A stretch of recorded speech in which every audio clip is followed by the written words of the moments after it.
मत था। मैं तार्किक, जहां भी मैं अपनी बात कर रखा तार्किक ढंग से रखा। आक्रोश था, पीड़ा थी, लेकिन कहीं हमने कानून में हाथ लेने का काम कहीं नहीं किया। कि अगर आप प्रवीण सिंह के ऊपर क्रिमिनल ऑफेंस दर्ज करके हमको डरा देना चाहते हैं, आप चाहते हैं कि पत्रकार के साथ उत्पीड़न हो, हम न खड़े हों, तो संभव नहीं है। आप चाहते हैं कि इज्जतदार शहरी को आप अपमानित करें, यह संभव नहीं है। अगर आप लूट मचाएंगे तो मैं कहूँगा आप लूट मचा रहे हैं। अगर आप पैसे लेकर काम करेंगे तो मैं कहूँगा कि आप काम कर रहे हैं पैसे लेकर। अगर आप थाने बेचेंगे तो मैं कहूँगा कि आप थाना बेच रहे हैं। मैं आपसे डरने वाला नहीं हूँ।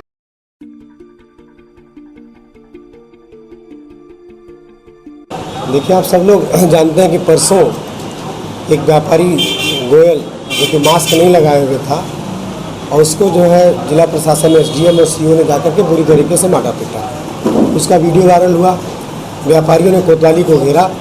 इसी क्रम में मैं अपने कार्यालय पर बैठा हुआ था, कुछ पत्रकार भाइयों का, व्यापारियों का भी फ़ोन आया हमारे पास कि इस तरह की घटना हो गई और आप आइए। जैसा अपना मेरा स्वभाव है, स्वभाव के अनुरूप जहाँ भी इस तरह की समस्याएं आती रही, जब से मैं अध्यक्ष बना हूँ मैं जाता रहा हूँ। उसी क्रम में मैं वहाँ पर गया, क्योंकि जब मैं देखा कि सारे लोग निंदा कर रहे थे, पत्रकार भी पीड़ित था, व्यापारी भी पीड़ित था। इसके पहले बहुत सी लड़ाइयाँ लड़ी जा चुकी हैं जिसमें समय समय पर लोग पीड़ित रहे हैं। तो मैं भी, चूँकि एसडीएम का जो कृत्य था, जो उनका तौर तरीका था, उसका विरोध किया। विरोध करने के क्रम में जब पत्रकारों को अंदर नहीं जाने दिया जा रहा था, तो मैं भी गया और अंदर एसएसपी जहाँ बैठे हुए थे उनके साथ आरएसएस के जो जिला प्रचारक अमरीश जी बैठे थे, कुछ भाजपा के नेता बैठे थे, कुछ पत्रकार साथी बैठे थे। हमने एसएसपी से ये कहा कि देखिए, आजमगढ़ जनपद जो है एक महत्वपूर्ण जनपद है, यहाँ राजनीतिक लोग हैं, आप नेताओं के साथ, पत्रकारों के साथ, इज्जतदार शहरियों के साथ बार बार अपमान हो रहा है। भाजपा नेताओं के बारे में बोला कि भाई आप लोग एक नहीं है, हम लोगों को कम से कम कुछ इशूज पर जो है सर्वदलीय एकता बना करके, सबकी एकता बना करके काम नाम करना चाहिए। क्या मजाक बन गया है। और बाहर भी जैसे और लोग प्रोटेस्ट कर रहे थे, उसी प्रोटेस्ट का एक मात्र में पार्ट था अहिंसात्मक तरीके से ज़मीन पर बैठ जाना, या जहाँ जैसे भी लोग थे चर्चा पर चर्चा का एक पार्ट था। और मैं चाहता था कि अगर एसडीएम ने गलती की है, क्योंकि उनकी पहली गलती नहीं थी, उन्होंने अतिक्रमण हटवाया, मतलब कोविड से पूरा देश जूझ रहा था, अभी कोविड की जड़ से समाप्त नहीं हुआ था, उन्होंने गरीबों को उजाड़ दिया पूरी तरीके से। अभी एसके दत्ता पत्रकार का घर गिरा दिया बगैर नोटिस दिए, उसके लिए पत्रकार आंदोलित था, उसके भी समर्थन में था। उसके कुछ दिन पहले 5 एमएलए ज्ञापन देने गए और एक एमएलए के प्रोटोकॉल तक का नहीं सम्मान किया गया, उनको धक्का कोतवाल ने दे दिया और डीएम वहाँ से आया नहीं, मैं उसमें भी चला गया। मैं डीएम के खिलाफ बोला, क्योंकि मेरे लिए निजी रिश्ते महत्वपूर्ण नहीं है। मेरे जगह मैं राजनीतिक व्यक्ति हूँ, एक पार्टी का जिलाध्यक्ष हूँ, तो आजमगढ़ जनपद का जो भी सजग प्रहरी है, चाहे वो पत्रकार है, चाहे वो नेता हो, चाहे स्वयंसेवी संगठन का व्यक्ति हो, चाहे व्यापारी हो, उसके साथ खड़ा होना मेरा धर्म है।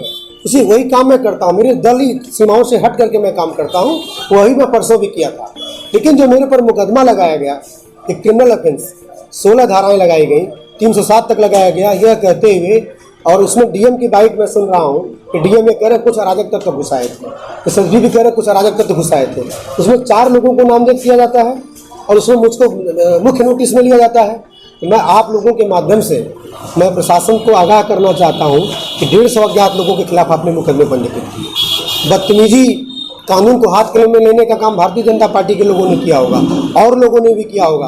प्रमुख रूप से जिन नेताओं के आप अगल बगल बैठे रहे, जिस जिला प्रचारक के आप कान में बात करते रहे, उससे सलाह लेते रहे, उसका दिशा निर्देश लेते रहे, उन लोग के खिलाफ भी आपको मुकदमा पंजीकृत करना चाहिए था, क्योंकि वह व्यापारी भी भाजपा से जुड़ा हुआ था। हम लोग तो सिर्फ देखने समझने गए थे कि ऐसा क्यों हो रहा है। ऐसी कौन सी स्थिति आ गई कि भारतीय जनता पार्टी के लोग भी पीड़ित हो रहे हैं, वह भी सड़क पर उतर रहे हैं। हम कहीं कहीं से उन लोगों के समर्थन में थे। रही बात मुकदमे की, तो मैं आप लोगों के माध्यम से जिलाधिकारी को, एसएसपी को और उनकी सरकार को, योगी आदित्यनाथ को बता देना चाहते हैं कि अगर आप प्रवीण सिंह के ऊपर क्रिमिनल ऑफेंस दर्ज करके हमको डरा देना चाहते हैं, आप चाहते हैं कि पत्रकार के साथ उत्पीड़न हो, हम न खड़े हों, तो संभव नहीं है। आप चाहते हैं इज्जतदार शहरी को आप अपमानित करें, यह संभव नहीं है। हमें पत्रकारों ने बताया सूरज जायसवाल को मारा पीटा, मारने पीटने के बाद उसने अपोज किया, क्यों मार रहे हैं, तो एसएसपी ने आप ही लोगों से जो उन्होंने उसके प्रत्युत्तर में बाइट दी, कहा कि उन्होंने अपने आत्मरक्षार्थ जो है मारा पीटा। इस तरह की जो संवेदनहीनता है, इसके मैं विरोध में हूँ। आगे भी मैं लड़ाई लड़ता रहूँगा। मैं निश्चित रूप से बार बार कहूँगा कि रजिस्ट्री ऑफिस आप बेच रहे हैं, आबकारी विभाग में 2 करोड़ महीने की वसूली आप करवा रहे हैं, तहसीलों को आप बेच रहे हैं, थानों को आप बेच रहे हैं, और आज मैं अभियुक्त हूँ, मैं अपराधी हूँ आपकी नज़रों में। आपने मुकदमा पंजीकृत किया है, मुझको जब गिरफ्तार करना चाहें गिरफ्तार करें, मुझे डर नहीं है। लेकिन मैं बार बार कहूँगा कि अगर दत्ता जैसे लोगों को घर गिराएंगे तो प्रवीण सिंह खड़े होंगे। अगर आप लूट मचाएंगे तो मैं कहूँगा आप लूट मचा रहे हैं। अगर आप पैसे लेकर काम करेंगे तो मैं कहूँगा कि आप काम कर रहे हैं पैसे लेकर के। अगर आप थाने बेचेंगे तो मैं कहूँगा कि आप थाना बेच रहे हैं। मैं आपसे डरने वाला नहीं। मैं आप लोगों से बताना चाहता हूँ कि जिस समय लाठीचार्ज हुई उस समय मैं था भी नहीं। मैं वहाँ पर आप लोगों के सम्मान में, पूरे व्यापारियों के सम्मान में, सबके सम्मान में मैं वहाँ उपस्थित था। पूरी मजबूती से मैं उस प्रोटेस्ट के साथ था, लेकिन मेरा तरीका हिंसात्मक था। मैं तार्किक, जहाँ भी मैं अपनी बात पे रखा तार्किक ढंग से रखा। आक्रोश था, पीड़ा थी, लेकिन कहीं हमने कानून में हाथ लेने का काम कहीं नहीं किया। मैं आपके माध्यम से बताना चाहता हूँ, एक विजुअल अगर दिखा दें, हमारे एनएसवाई के अध्यक्ष के ऊपर मुकदमा लगाया गया, अगर एक विजुअल दिखा दें जिसमें मैं कहीं तोड़ते फोड़ते या किसी वर्दीधारी का, किसी सिपाही का कॉलर पकड़ते हुए मैं अगर नजर आया, हमने एसपी सिटी से कहा, एसपी सिटी ने हमसे कहा कि आंदोलन को खत्म कराइए। हमने कहा स्वतः स्फूर्त आंदोलन है, पीला से उपजा है, मैं खत्म नहीं करा सकता। आज मैं सिर्फ इतना कह रहा हूँ कि पुलिस को हमेशा आगे किया जाता है। आज आपके माफ़ी मांगने का मतलब नहीं, आज एसडीएम गौरव कुमार को माफ़ी मांगना चाहिए। और एसडीएम गौरव कुमार क्यों नहीं माफ़ी मांग सकते, जब देश का प्रधानमंत्री जनता से माफ़ी मांग सकता है, प्रदेश का मुख्यमंत्री मांग सकता है, ताकतवर से ताकतवर व्यक्ति जनता जनार्दन के प्रति जवाबदेह है, तो एक एसडीएम क्यों नहीं हो सकता। एक आईएएस यूपीएससी से क्वालिफाई होकर के आता है, जिस तरह की बदतमीजी कर रहा है, वह न तो व्यापारी अपराधी था, न तो एसके दत्ता भूमाफिया थे, न तो जो सूरज जायसवाल जिसको इन्होंने मारा, आत्मरक्षार्थ मारा दरोगा ने, वो अपराधी था, न तो जो विधायक 80 साल का एक एमएलए जिसके घुटने में दर्द था, वो सीढ़ी से नहीं जा सकता था, डीएम उससे मिलने, उसका ज्ञापन लेने नहीं आ सकता, तो उससे बात नहीं कर सकता। तो मैं समझता हूँ कि आजमगढ़ की अस्मिता पर प्रहार है।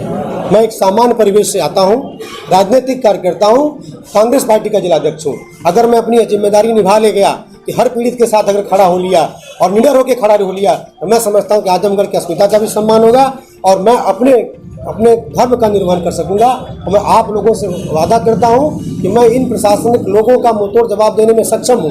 मैं इनसे डरने वाला नहीं हूं। अगर और संगीन धाराएं इनके पास हो तो चार्जशीट में लगा सकते हैं, मुझे किसी प्रकार की कोई आपत्ति नहीं। मैं तो ये कहना चाह रहा हूँ, वहाँ समाजवादी पार्टी के भी लोग थे, वहाँ बहुजन समाज पार्टी के लोग भी थे, भारतीय जनता पार्टी के लोग वहाँ अधिक से अधिक संख्या में थे। अगर उन लोगों के खिलाफ मुकदमे नहीं लिखे गए तो इससे मालूम होता है और ये प्रतीत होता है कि आजमगढ़ जिला प्रशासन पूरी तरीके से नपुंसक है।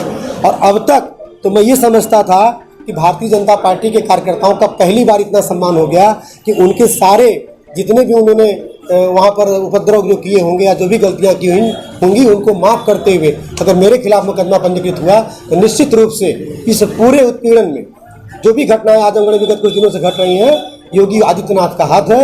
योगी आदित्यनाथ की सारी पर सारा काम हो रहा है, क्योंकि वहाँ पर एक प्रचारक बैठा हुआ था। किसी नेता की बोलने की हैसियत नहीं थी, कोई कुछ बोल नहीं सकता था, सिर्फ सारे लोग सुन रहे थे, श्रोता थे। बल्कि पत्रकार बंधुओं की भी आवाज़ निकल रही थी, व्यापारियों की आवाज़ निकल रही थी, सारे सामान्य लोगों की आवाज़ निकल रही थी, लेकिन एक भारतीय जनता पार्टी नेताओं की आवाज़ नहीं निकल रही थी। कुछ भाजपा के नेता थे जो हिंसक कार्यों में लिप्त थे, लेकिन उनको बख्श दिया गया।